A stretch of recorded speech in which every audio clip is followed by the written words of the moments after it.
नमस्कार दोस्तों, स्वागत है आप सभी का मेरे चैनल में। और आज मैं आपको बताने जा रही हूँ एक उत्तराखंड की एक अनूठी परंपरा भिटौली के बारे में।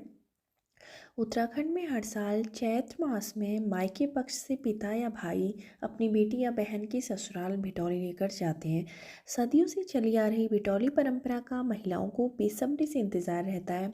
पहाड़ की महिलाओं को समर्पित यह परंपरा महिला के मायके से जुड़ी भावनाओं को बयान करती है।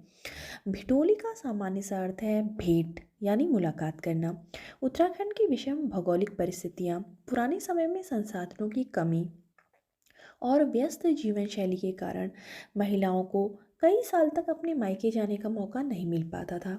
ऐसे में चैत्र में मनाई जाने वाली भिटौली के जरिए भाई अपनी विवाहित बहन के ससुराल जाकर उससे भेंट करता था। पुराने समय में भिटौली देने जब भाई अपनी बहन के ससुराल जाता था तो उपहार, कपड़े, पकवान आदि लेकर जाता था और उसके लाए पकवान पूरे गांव में बांटे जाते थे और एक उत्सव का माहौल रहता था। परंतु आधुनिक जीवन शैली के बदलाव ने भिटौली की परंपरा के रूप को भी बदल दिया है और आजकल भिटौली के रूप में मायके पक्ष से पैसे भेजकर ही इस परंपरा का औपचारिक रूप से निर्वाह किया जाता है। तो ये तो हो गई भिटौली की बात। अब आती है भिटौली त्योहार मनाए जाने के पीछे की कहानी।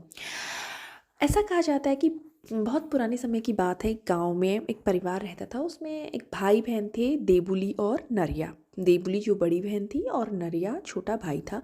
दोनों भाई बहनों के बीच में आपस में बहुत ही ज़्यादा प्रेम था। तो दोनों साथ ही ऐसे ही खेलते कूदते पढ़ते लिखते कब बड़े हो गए और उसके बाद देबुली का विवाह हो गया और वो उस गांव से बहुत दूर के एक गांव में विवाह हो गया।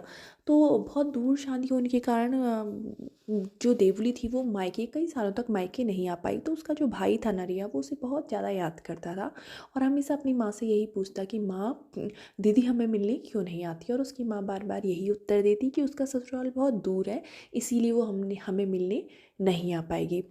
और नरिया बार बार अपनी माँ से जिद करा करता कि माँ, मैं दीदी से मिलने उसके ससुराल चला जाता हूँ। लेकिन माँ हमेशा यही कहती कि अभी तो बेटा बहुत छोटा है, उसका ससुराल इतना दूर है, रास्ते में जंगल आएगा, जंगल में कई जानवर हैं, तो इतना छोटा है, उन सब चीज़ों का सामना कैसे कर पाएगा।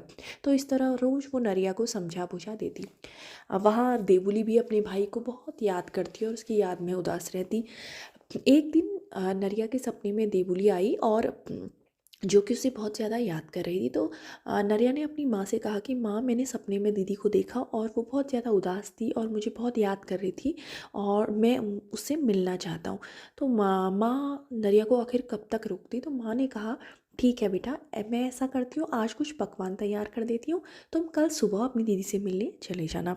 तो नरिया बहुत ज़्यादा खुश हुआ और सुबह उजाला होने से पहले ही पकवान की टोकरी लेकर वो अपनी दीदी के ससुराल चला गया। रास्ते में जो भी जंगल जानवर वगैरह जो कुछ भी आया वो सब वो आसानी से कर गया, क्योंकि वो अपनी दीदी से मिलने के बहुत ही ज़्यादा उत्साह में था। लेकिन जब वो अपनी दीदी के ससुराल पहुंचता है तो देखता है कि उसकी दीदी सोई हुई है। वो ये सोचता है कि मेरी दीदी दिन भर काम करके थक गई होगी, इसीलिए वो अपनी दीदी को उठाना उचित नहीं समझता और कुछ देर वहाँ बैठा रहता है और अपनी दीदी के उठने का इंतज़ार करता है। लेकिन शाम होने को आती है, लेकिन दीदी बहुत गहरी नींद में होती है और उसकी माँ ने ये कहा होता है कि शाम होने से पहले पहले घर वापस आ जाना।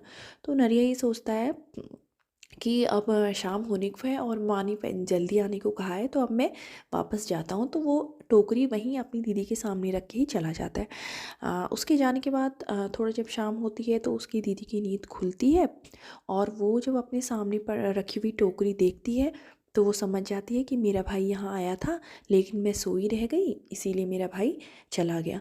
तो जब उस इस बात का एहसास होता है तो वो बहुत ही ज़्यादा रोती है और बार बार रोते हुए एक ही बात कहती है, भय भूख को मैं सेती, भय भूख को मैं सेती, अर्थात भाई भूखा रहा और मैं सोती रही। ऐसा कहते कहते ही वो अपने प्राण त्याग देती है। और ऐसा कहते हैं कि इसके बाद देवुली घुघुती नामक पक्षी के रूप में फिर से जन्म लेती है और तब से चैत्र के महीने में वो बस यही रट लगाती है, भय भूख को मैं सेती। तब से चैत्र के महीने में भिटौली के रूप में इस त्यौहार को मनाया जाता है। और उत्तराखंड का एक प्रसिद्ध कुमाऊनी लोकगीत भी नीबासा घुघुती चैत की मियाद ऐछी में मैत की, ये भी इसी भिटौली त्यौहार पर आधारित है। दोस्तों, आशा करती हूँ कि आपको आज भिटौली त्यौहार के बारे में जो भी जानकारी मेरे द्वारा दी गई है वो पसंद आई होगी। और अगर पसंद आई है तो मेरी इस वीडियो को लाइक कीजिए, शेयर कीजिए, मेरे चैनल को सब्सक्राइब कीजिए। Thank you.